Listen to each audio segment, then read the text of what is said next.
ਨਵੀਂ ਨਵੇਲੀ ਦੁਲਹਨ ਜਦੋਂ ਘਰ ਲੋਕੀ ਲੈ ਕੇ ਆਉਂਦੇ ਨੇ ਨਾ, ਉਹ ਇਹ ਭੁੱਲ ਜਾਂਦੇ ਨੇ ਕਿ ਇਹ ਵੀ ਕਿਸੇ ਦੀ ਬੇਟੀ ਹੈ, ਇਹ ਵੀ ਕਿਸੇ ਦੀ ਭੈਣ ਹੈ। ਠੀਕ ਹੈ ਨਾ ਜੀ। ਉਹ ਆਂਦਿਆਂ ਸਾਧ ਉਹਦੇ ਤੋਂ ਇਹ ਤਵੱਕੁਆਤ ਰੱਖਦੇ ਨੇ ਕਿ ਇੱਕ ਮਚੋਰ ਹੋ ਜੇ, ਇਹਨੂੰ ਸਾਰੇ ਕੰਮ ਆਣੇ ਚਾਹੀਦੇ ਨੇ, ਇਹਨੂੰ ਬਰਾਦਰੀ 'ਚ ਬਹਿਣ ਦੀ ਜਾਚ ਆਣੀ ਚਾਹੀਦੀ ਹੈ, ਬੜੀ ਸਿਆਣੀ ਹੋਣੀ ਚਾਹੀਦੀ ਹੈ।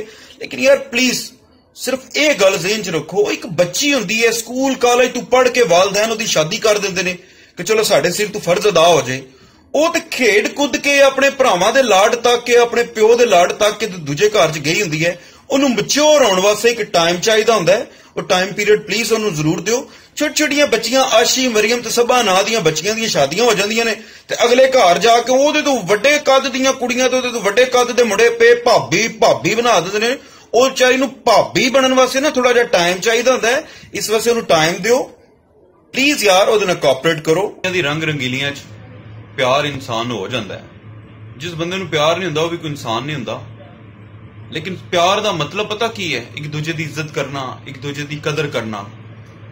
ਔਰ ਉਹ ਲੋਕ ਪਿਆਰ ਕਰਦੇ ਨੇ ਜਿਹੜੇ ਨੁਮਾਇਸ਼ ਨਹੀਂ ਆਪਣੇ ਪਿਆਰ ਦੀ ਕਰਦੇ।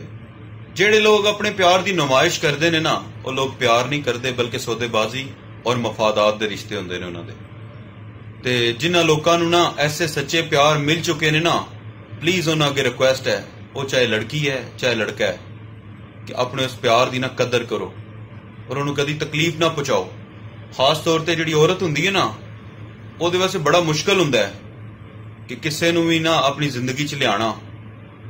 ਤੇ ਪਲੀਜ਼ ਉਹਦੀ ਇੱਜ਼ਤ ਕਰੋ, ਉਹਦੀ ਕਦਰ ਕਰੋ ਔਰ ਉਹਦੇ ਨਾਲ ਅੱਛਾ ਸਾਥੀ ਬਣ ਕੇ ਜ਼ਿੰਦਗੀ ਨਾ ਹਲਾਲ ਦੀ ਗੁਜ਼ਾਰਨ ਦੀ ਕੋਸ਼ਿਸ਼ ਕਰੋ। ਇਹਨੂੰ ਹੀ ਪਿਆਰ ਕਹਿੰਦੇ ਨੇ। ਤੇ ਜੇ ਇਸ ਤੋਂ ਇਲਾਵਾ ਕੋਈ ਪਿਆਰ ਚੱਲ ਰਿਹਾ ਨਾ, ਤੇ ਉਹ ਪਿਆਰ ਨਹੀਂ। ਯਾਰ ਅੱਜ ਕੱਲ੍ਹ ਨਾ ਨਿੱਕੇ ਨਿੱਕੇ ਕਾਕੇ ਪਿਆਰ 'ਚ ਪਏ ਨੇ, ਤੱਕ ਹਾਸਾ ਆਉਂਦਾ ਕਸਮ ਖੁਦਾ ਦੀ।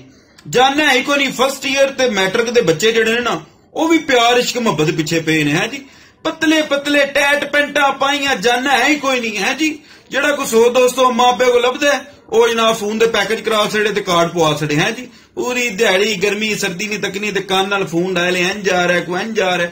ਉਹ ਕੋ ਖੁਦਾ ਦਾ ਖੌਫ ਕਰੋ, ਕੋ ਫਰੂਟ ਖਾਓ, ਕੋ ਦੁੱਧ ਪੀਓ। ਹੈ ਜੀ, ਕੋ ਆਪਣੀ ਜਾਨ ਬਣਾਓ। ਤੁਸੀਂ ਕਿੰਨਾ ਚੱਕਰਾਂ ਪਿੱਛੇ ਪਏ ਹੋ? ਇਹ ਜ਼ਿੰਦਗੀ ਪਈ ਹੈ ਤੁਹਾਡੀ ਮੇਰਾ ਵੀਰ, ਥੋੜਾ ਵੱਡੇ ਹੋਵੋ। ਹੈ ਜੀ, ਆਪਣੇ ਆਪ ਨੂੰ ਸਟੇਬਲ ਕਰੋ। ਫਿਰ ਜਦੋਂ ਪਤਾ ਆਵੇ ਵੀ ਕਾਰਡ ਕੋਲੂ ਪਵਾ ਸਕਦੇ ਹੋ, ਬੈਲੈਂਸ ਕੋਲੂ ਕਰਾ ਸਕਦੇ ਹੋ, ਪੈਕੇਟ ਕੋਲੂ ਕਰਾ ਸਕਦੇ ਹੋ, ਫਿਰ ਜਨਾਬ ਪਿਆਰ ਇਸ਼ਕ ਮੁਹੱਬਤ ਕਰਿਓ। ਨਿੱਕੀਆਂ ਨਿੱਕੀਆਂ ਤੁਹਾਡੀਆਂ ਉਮਰਾਂ ਨੇ ਤੇ ਤੁਸੀਂ ਪਿਆਰ ਇਸ਼ਕ ਮੁਹੱਬਤ ਲਈ ਫਿਰਦੇ ਹੋ, ਰਾਂਝੇ ਤੇ ਮਜਨੂ ਬਣੀ ਫਿਰਦੇ ਹੋ।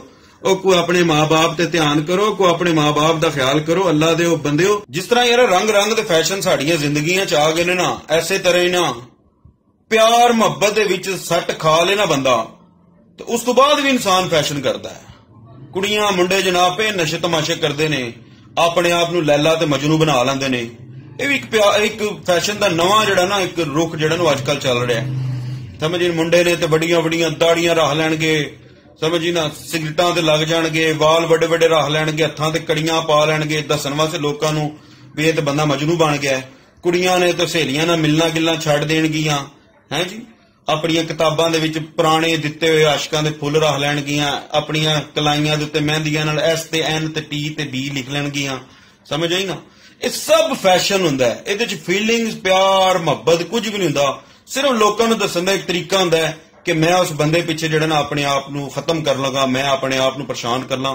ਲੇਕਿਨ ਪਲੀਜ਼ ਆਪਣੇ ਵਾਲਦੈਨ ਦਾ